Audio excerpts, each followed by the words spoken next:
gentlemen, join MythVision's Patreon not only to support us, but there are 72 videos that I did with Dr. Dennis R. MacDonald and Richard Carrier, all on the Patreon, early access. You guys can ask personal questions when I go to interview these scholars, and you're helping MythVision grow.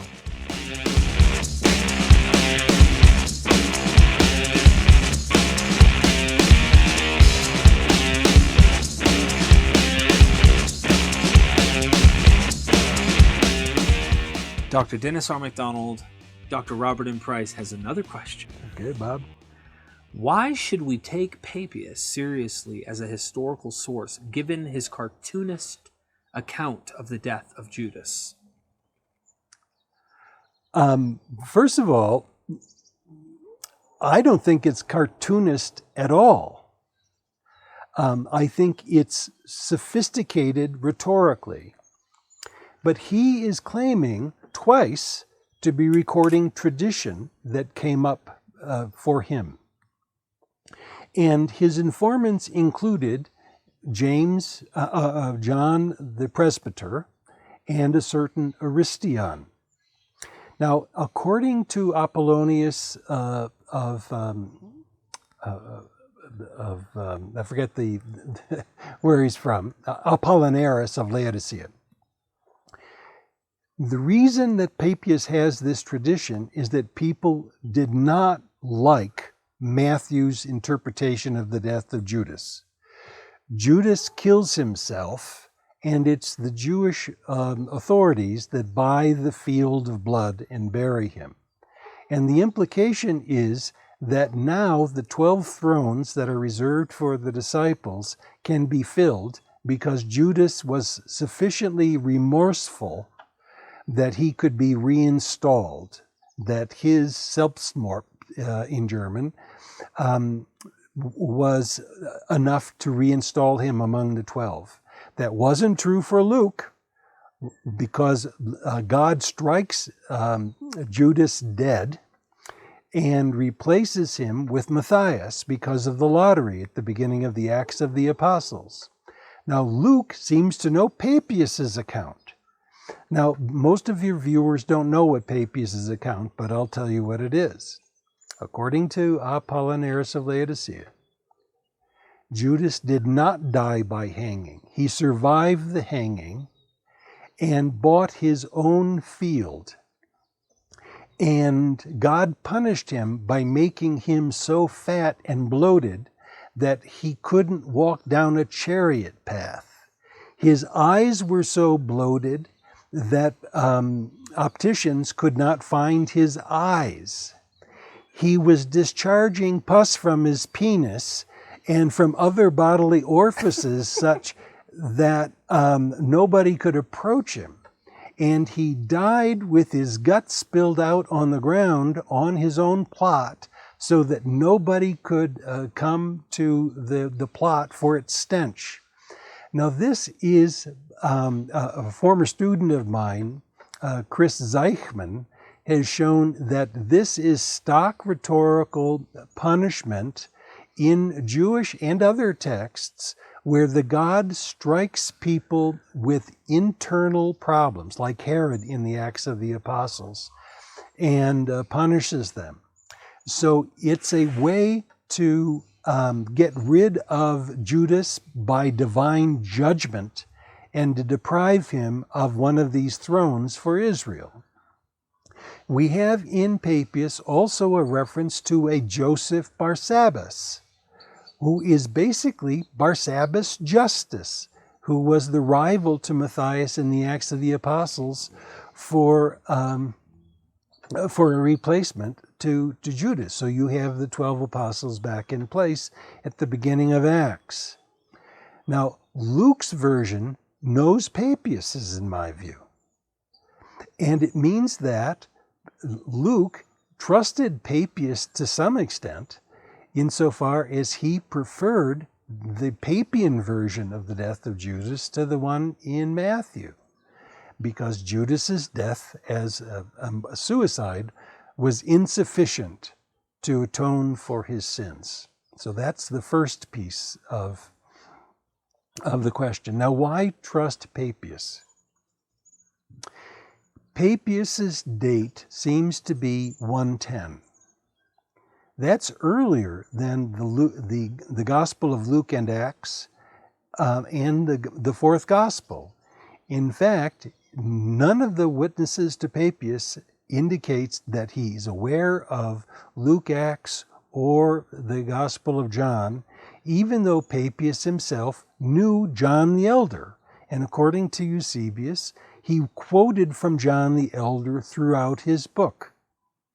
Now, Papias then says, John the Elder said this about Mark, namely that Mark gets his information from Peter, which surely is not correct. And he has two Gospels of Matthew, at least two, and he thinks each of the translators botched things, and he wanted to put things back together in his own work to restore Matthew's original sequence, which he calls a syntaxis.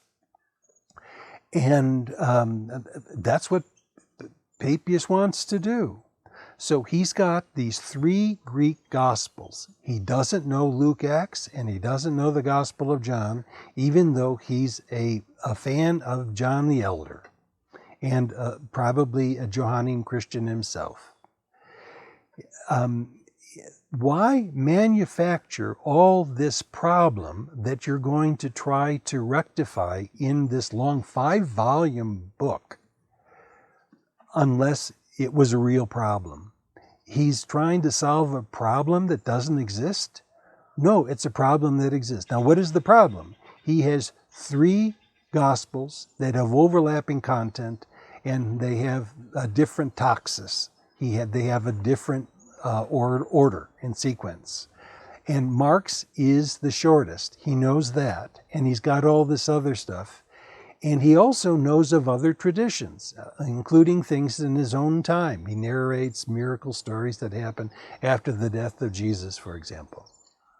So I think it's hard to explain Papias's literary enterprise by saying that he created a problem that then he was going to solve. I think it was a real problem that you had competing organizations of Jesus material, and Papias wanted to get it right. So he was doing John the Elder a favor by trying to restore Matthew's original version. So that's the primary reason, I think. I don't think Papias created the problem. He inherited a problem, and he's certainly put a lot of effort into trying to correct it. So a lot of, if I could poke just a jab a little deeper into that, a lot of the skeptics of Papias will say Eusebius is the one who is writing these things, and they already have a huge question mark on trusting Eusebius as this historian who's not seriously biased, potentially trying to create maybe even creative fictional about this guy Papias. I'm not so sure. I don't want to put words into their mouth. But if we don't have Papias's actual writings, but all we have are Eusebius, can you tell us why we should still trust it if Eusebius... Okay. For these references, Eusebius is the only one we have. And Philip of Saida, I think it is, knows Papias, but he also knows Eusebius's account. Now, can Eusebius as a historian be trusted? Hell no. But how does Eusebius work? We see this in the Preparatio Evangelica. We have it in his other works.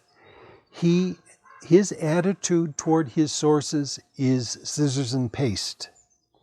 He does not usually, there are maybe exceptions, but he does not usually create his source material. He clips it and excerpts it and puts it in to establish the validity of his own work, but he doesn't create I'm not a Eusebian scholar, although I have worked on these issues. He is much more likely to scissors and paste things, even in some cases when they don't agree with his argument. So he's not paying great attention sometimes to what he's clipping in, and he doesn't apparently change it. Otherwise, he wouldn't have these inconsistencies. Some people think he's the one who put the Testimonium Flavianum into the Josephus text, and they say there's some Eusebius overlap. It sounds very Eusebian. I just say that to point out, like, you're right. If he did that, and let's pretend that's true, why the hell would you put it in the middle between two horrible individuals? And here you have this man who's glory and great, and if you can call him a man, and all these things. It's like you weren't paying very close attention to that, or you're covering up something negative about him, and now you're cutting and clipping in something. So anywho, I don't want to get rabbit trail. No, but Eusebius certainly knows Josephus. So, and it wouldn't surprise me that he would adjust something in the text of Josephus, but that's not how he works in his history primarily. Okay. There are a lot of examples of reliable scissors and pasting.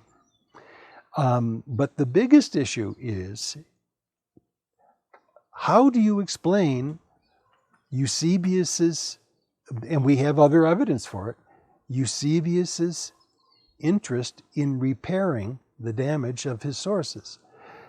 He's creating a problem that he then wants to settle. Also, to hand Eusebius this.